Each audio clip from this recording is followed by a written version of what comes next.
Assalamualaikum warahmatullahi wabarakatuh.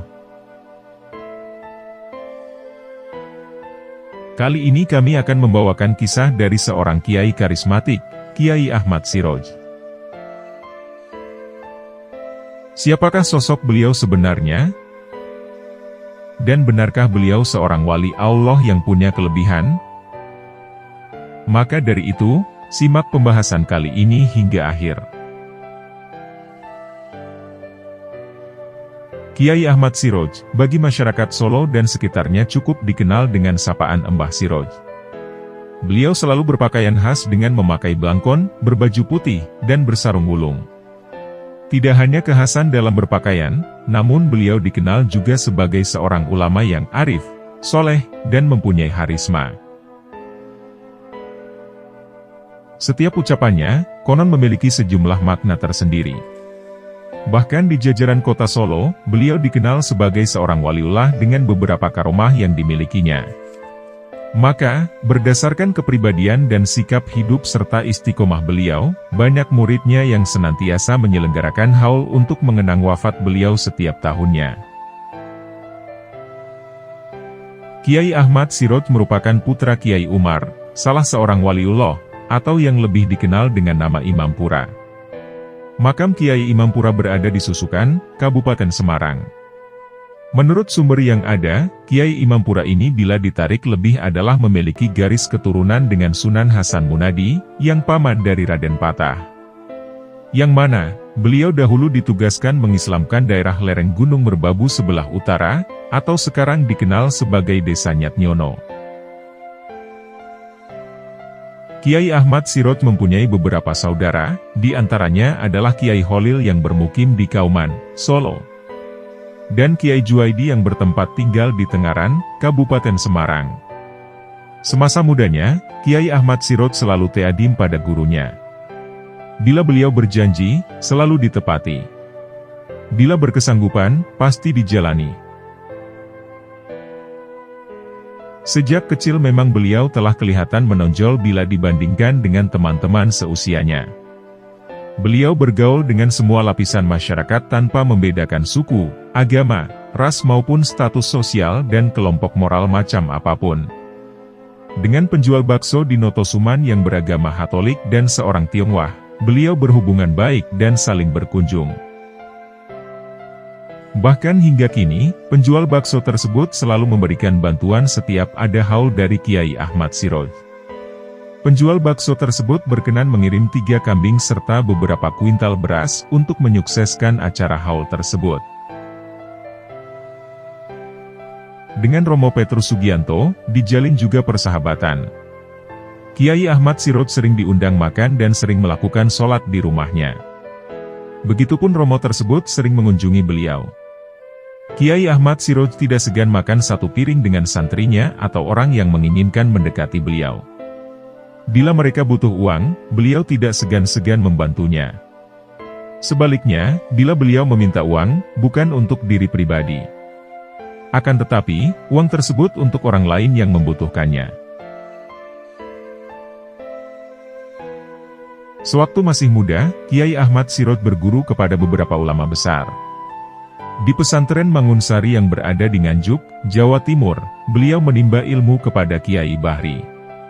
Di pesantren Termas yang berlokasi di Pacitan, Jawa Timur, beliau berguru kepada Kiai Haji Dimyati At-Tirmizi. Dan di Semarang, beliau berguru kepada Kiai Soleh Darat. Kiai Ahmad Siroj termasuk pengikut Tarikah Qadiriyah wa Naqsabandiyah, sebagaimana yang diamalkan oleh Syekh Abdul Qadir Al-Jailani.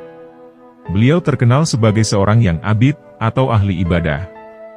Beliau senantiasa sholat berjamaah 5 waktu, dan jarang sekali beliau terlihat sholat sendirian. Sholat sunnah rawatib qabliyah dan badiah selalu dijalankan beliau secara lengkap. Sholat duha tak pernah ditinggalkan oleh beliau. Dikerjakan secara kontinu sebanyak 8 rakaat, meskipun sedang berada di rumah orang lain. Sedangkan antara maghrib dan isya, beliau selalu melaksanakan sholat awabin. Saat tengah malam tiba, beliau selalu bangun untuk menjalankan sholat tahajud atau qiyamul lail. Doa yang banyak dipanjatkan oleh beliau adalah, "Ya Allah, ya Tuhan kami, Engkaulah yang kami tuju, dan ridho-Mu-lah yang kami cari. Berilah kepada kami ridho-Mu, kecintaan-Mu, serta makrifat-Mu." Silaturahmi termasuk ibadah yang beliau gemari dan rajin dilakukan. Beliau acap menerima tamu dari berbagai kalangan. Dan para tamu-tamu beliau itu dilayaninya dengan sangat baik. Semasa hidup, beliau mendirikan pesantren di Jalan Honggowongso 57, Kelurahan Panularan, Kecamatan Laweyan, Kota Surakarta. Kitab yang diajarkan oleh beliau, selain Al-Quran dan Hadits adalah Sulamut Taufik, Safinatun Najah, Duratul Bahiyah, dan Fathul Qorib. Selain itu, banyak pula ajaran beliau yang sifatnya hafalan. Al-Maghfurlah Kiai Ahmad Siroj, juga dikenal memiliki berbagai karomah sebagai perwujudan kewaliannya. Yang dimaksud karomah di sini adalah suatu kejadian di luar kebiasaan manusia pada umumnya, yang timbul dari seorang waliullah. Kalau timbul dari Nabi disebut mukjizat. Sedangkan dari orang mukmin yang soleh dinamakan maunah. Berikut ini adalah beberapa karomah yang pernah terjadi pada diri beliau. Kasyaf. Beliau mempunyai kemampuan melihat yang tidak diketahui oleh mata biasa, atau yang biasa disebut kasyaf. Peristiwa ini terjadi saat tentara Belanda akan masuk kota Solo. Pada saat itu terjadi aksi kolonial kedua, atau dikenal sebagai Clash kedua, pada tahun 1948.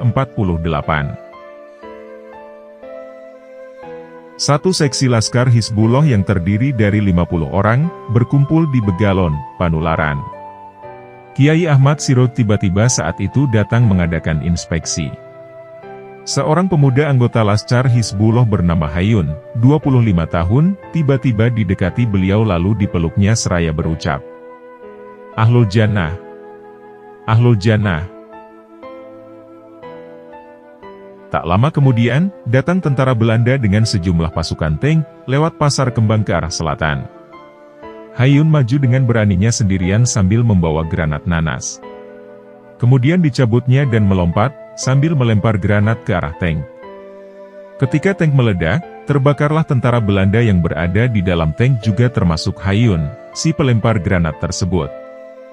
Alhasil, Hayun pun gugur sebagai syuhada, patriot bangsa Indonesia. Kisah ini diceritakan oleh seorang saksi mata bernama Haji Abdullah Adnan. Beliau adalah seorang veteran pejuang RI, ex-Laskar Hizbullah. Berulang kali berhaji. Secara lahiriah, Kiai Ahmad Siroj belum pernah menunaikan ibadah haji ke Mekah. Akan tetapi, banyak orang yang ke Tanah Suci Mekah bertemu beliau di sana. K.H. Bulkin Zuhdi, salah seorang murid pertama Kiai Ahmad Siroj yang tinggal di Sragen. Sang murid menceritakan, bahwa pada tahun 1937 dirinya berkesempatan menunaikan ibadah haji. Beliau berangkat dengan naik kapal laut bersama 1960 orang jamaah haji lainnya. Sehabis makan siang, Kiai Bulkin berkata dalam hati, bila sampai di Mekah pada hari Jumat waktu subuh, akan dicarinya Kiai Siroj. Sebab, sering didengarnya ada seorang waliullah sering sholat subuh di Mekah pada hari Jumat. Sesaat kemudian, tiba-tiba datanglah Kiai Ahmad Siroj menemuinya di kapal. Beliau sempat menanyakan, siapakah syekhnya di Tanah Suci nanti. Setelah berbincang sejenak, Kiai Ahmad Siroj tiba-tiba tidak dilihatnya lagi. Mengalami peristiwa aneh tersebut, sang murid tersebut jelas merasa keheranan. Ketika sudah sampai di Mekah, Kiai Bulkin hendak menjalankan ibadah sholat subuh. Kiai Bulkin berpikir lagi tentang kemungkinan gurunya juga menunaikan sholat subuh di Mekah. Mungkinkah Kiai Ahmad Siroj juga datang seperti kisah yang disampaikan orang-orang? ucapnya dalam hati. Sewaktu berada di dekat Hajar Aswad, tiba-tiba tampak olehnya Kiai Siroj sedang melakukan tawaf. Beliau nampak mengelilingi Ka'bah dengan memakai blangkon, berbaju putih, dan memakai sarung. Kemudian diikutinya putaran demi putaran. Pada putaran ketujuh, ketika Kiai Bulkin hendak menyalami Kiai Siroj, tiba-tiba Kiai Siroj sudah tidak tampak lagi. Meski menyesal tidak dapat bersalaman dengan Kiai Siroj, kini yakinlah Kiai Bulkin atas kewalian dari gurunya itu. Bahwa yang tidak mungkin bagi orang biasa, bagi waliullah seperti Kiai Ahmad Siroj, itu bukanlah hal yang mustahil. Berjalan dengan cepat. Waktu Kiai Syoimuri, putra Kiai Ahmad Siroj, selesai mengadakan akad nikah, para rombongan segera pulang ke Solo bersama 33 santrinya. Kiai Bulkin, salah seorang murid santrinya, disuruh mengantarkan pulang rombongan Nyai Siroj dengan naik kereta api. Ia disuruh berangkat lebih dahulu, sedangkan Kiai Ahmad Siroj akan menyusul dengan jalan kaki. Anehnya, setiba di Solo, rombongan Kiai Bulkin baru sampai Ngapeman, Kiai Siroj sudah berada di rumahnya yang berada di Laweyan, Solo. Bagaimana itu dapat terjadi, pikir para rombongan yang berangkat lebih dahulu tersebut. Kejadian serupa juga dialami oleh Nyai Sadiah Ali. Suatu ketika, ia bersama Kiai Ahmad Siroj bepergian ke Boyolali dari Karanggede. Waktu berangkat sudah terdengar adzan maghrib. Sesampai di Masjid Boyolali, belum juga qomat, dan masih terdengar pujian. Padahal kedua tempat itu sangatlah jauh, dan pada waktu itu hanya ditempuh dengan jalan kaki. Haji Dasuki pun pernah mengalami hal serupa. Suatu ketika, ia diminta oleh Kiai Siroj untuk mengikuti beliau bepergian dari desa Paisan ke Boyolali, yang jaraknya sekitar 10 km. Sesampainya di tempat yang dituju, tasbih Kiai Ahmad Siroj masih tertinggal di Paisan. Kemudian Haji Dasuki disuruh beliau kembali untuk mengambilkannya, dengan berjalan kaki. Ketika waktu berangkat sudah terdengar adzan maghrib. Anehnya, waktu kembali di Masjid Kokosan, Boyolali, qomat maghrib belum juga dimulai. Menurutnya, itu adalah salah satu bukti karomah kewalian dari Kiai Ahmad Siroj. Nasi satu kendil. Suatu ketika, Kiai Ahmad Siroj bepergian bersama 24 santrinya ke Susukan, Kabupaten Semarang dari Solo. Tuan rumah yang dikunjungi termasuk orang tidak mampu. Untuk memuliakan tamu, dimasakkannya satu kendil nasi oleh sang tuan rumah tersebut. Karena nasi terbatas, Kiai Ahmad Siroj sendirilah yang dipersilahkan makan dalam kamar. Namun pada saat itu Kiai Ahmad Siroj tidak bersedia. Nasi diminta dihidangkan ruang depan, di mana beliau dan santrinya sedang duduk bersila bersama. Nasi satu kendil itu kemudian dibagi-bagikan kepada semua tamu. Anehnya, setiap orang mendapatkan satu piring penuh, dan cukup untuk makan kenyang. Dekat dengan Raja. Sekitar tahun 1935, Kiai Ahmad Siroj mengajak Imam Muslim bepergian. Sesampai di Pura Mangkunegara, mereka terus masuk.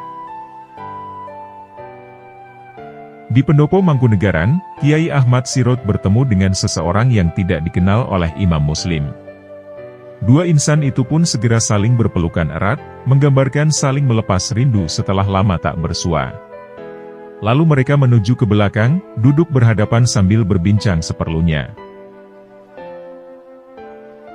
Akhirnya, mengertilah Imam Muslim pada saat itu, bahwa yang saling berbincang antara Kiai Ahmad Siroj dengan orang tersebut, tidak lain adalah Kanjeng Gusti Adipati Arya Mangkunegara VII. Perbincangan tersebut berakhir sekitar pukul 2:30 dini hari. Setelah itu mereka segera meninggalkan Pura Mangkunegaran.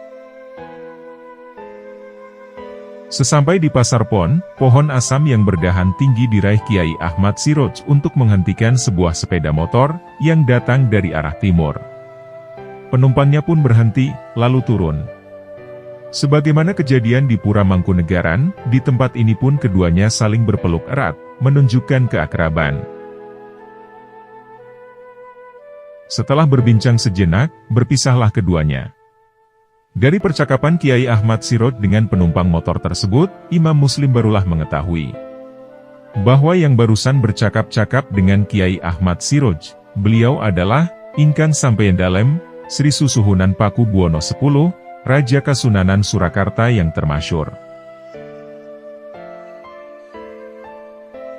Pintu terkunci. Semasa kecil, Kiai Ahmad Siroj tinggal serumah dengan Kiai Abdus Syakur, kakak iparnya. Sesekali anak ini kena hukuman atas kenakalannya. Suatu malam, Kiai Abdus Syakur pergi ke masjid untuk melaksanakan sholat. Pintu rumah pun kemudian ditutup dan dikunci dari luar. Maklum, Ahmad Siroj dikala itu sedang pergi keluar rumah juga. Sepulang sholat Isya, Kiai Abdus Syakur merasa heran. Sesampai di halaman rumahnya, dari dalam rumah sudah terdengar suara anak sedang tadarus dengan suara yang nyaring. Anak yang sedang tadarus itu adalah Ahmad Siroj. Padahal, kondisi rumah saat itu sedang terkunci rapat. Lalu ditanyalah Kiai Siroj kecil. "Kau lewat mana tadi?" Dijawab oleh Ahmad Siroj. "Ya, saya lewat pintu itu juga." Sejak itu, Kiai Abdus Syakur tak berani lagi memberikan hukuman kepadanya. Di kisah yang lain, Kiai Abdus Syakur pergi ke desa Petak untuk mendatangi acara syukuran perkawinan. Kiai Ahmad Siroj yang masih bocah di kala itu disuruh tinggal di rumah. Alangkah terkejutnya, sesampai di tempat upacara perkawinan, ternyata Kiai Siroj muda telah berada di situ. Seusai upacara perkawinan, Kiai Abdus Syakur pun pulang lebih dahulu. Tidak kalah herannya, sesampai di rumah, Kiai Siroj muda telah berada di dalam rumah. Menyaksikan hal demikian, kakak iparnya itu kemudian menanyakan kepada Kiai Ahmad Siroj muda, lalu kemudian dijawabnya. Katanya saya disuruh nunggu di rumah. Tidak basah terkena hujan. Bersama dua santrinya, suatu ketika Kiai Ahmad Siroj bepergian ke desa Penggung. Ketika pulang, di tengah jalan turunlah hujan lebat. Terpaksalah berhenti mampir ke desa Grabagan. Kedua santri yang mengikuti Kiai Siroj, bajunya basah kuyup. Tetapi, kondisi Kiai Ahmad Siroj tidak apa-apa, bajunya pun tetap kering. Sungai banjir besar terlewati. Suatu hari, Kiai Siroj bersama seorang santri pergi menuju ke desa Magu. Karena hendak melaksanakan sholat duha, berhentilah mereka sebentar di desa Rejasa. Seusai mengucapkan salam, santri pun disuruhnya berangkat terlebih dahulu. Dan Kiai Ahmad Siroj akan menyusulnya kemudian. Dalam perjalanannya, santri tersebut terhenti di tengah jalan, karena harus menyeberangi sungai yang airnya sedang besar-besarnya. Tak disangka, Kiai Ahmad Siroj terlihat sudah berada di seberang sungai. Dengan berteriak, santri pun bertanya kepada beliau. "Kiai tadi lewat mana? Kok bisa sampai situ?" "Ya lewat situ, memang mau lewat jalan yang mana lagi?" jawab Kiai Siroj dengan santai.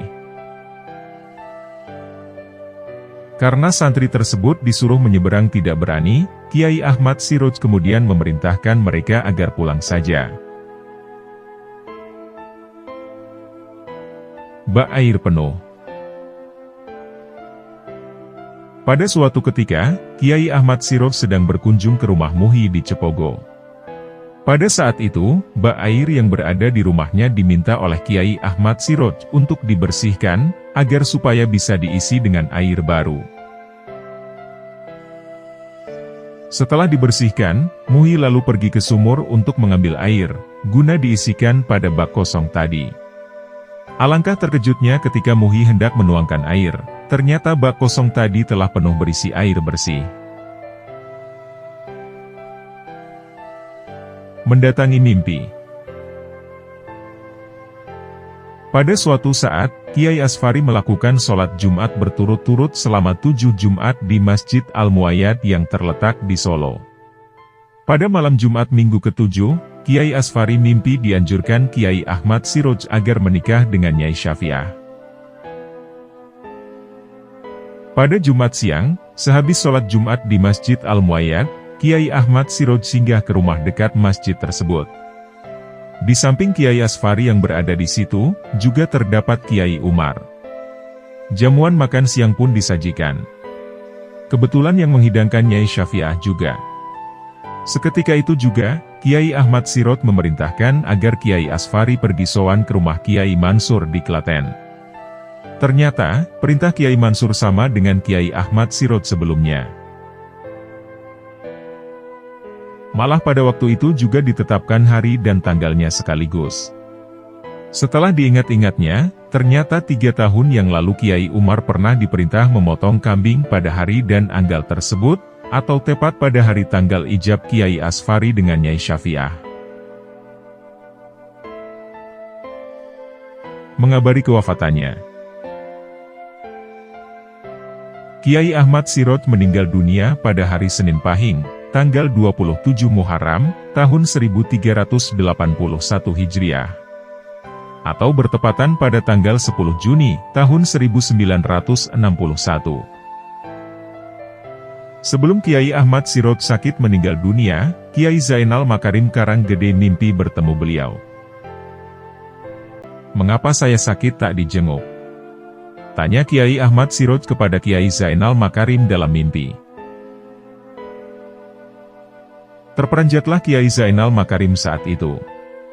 Dengan segera, beliau kemudian berangkat ke Solo untuk menjenguk Kiai Ahmad Siroj.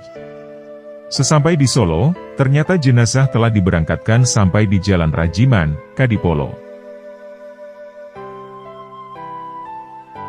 Kejadian serupa juga dialami oleh Sayyid Abdullah dari Kepatihan, Solo. Pada pagi hari sekitar pukul 5, beliau bermimpi didatangi Kiai Ahmad Siroj, dan membangunkannya seraya berucap, "Sudah ya Bib. Saya duluan, Anda menyusul." Alangkah terkejutnya sang Habib. Sayyid Abdullah kemudian segera pergi ke rumah Kiai Ahmad Siroj. Ternyata, diketahuinya bahwa Kiai Ahmad Siroj telah meninggal dunia pada pukul 4 pagi hari itu. Anehnya, pukul 4 pagi Kiai Ahmad Siroj meninggal, pukul 5 sempat berkunjung ke Kepatihan. Kata Sayyid Abdullah dalam hatinya. Doa pun segera dipanjatkan bagi almarhum Kiai Ahmad Siroj. Kiai Ahmad Siroj kemudian dikebumikan di tempat pemakaman umum Makam Haji, Kartasura, Sukoharjo. Semasa hidup, Kiai Ahmad Siroj adalah sosok kiai yang sederhana. Namun, kewalian almarhum beserta karomahnya sudah tidak lagi diragukan masyarakat. Contoh kisah beliau barusan hanyalah sebagian kecil dari karomah yang dimiliki Kiai Ahmad Siroj. Tentu saja masih banyak karomah lain yang belum terungkap. Bahkan, masih banyak cerita dari masyarakat Solo, perihal karomah kewalian dari Kiai Ahmad Siroj dalam kepribadiannya. Demikianlah kisah dari sang waliullah, Kiai Ahmad Siroj.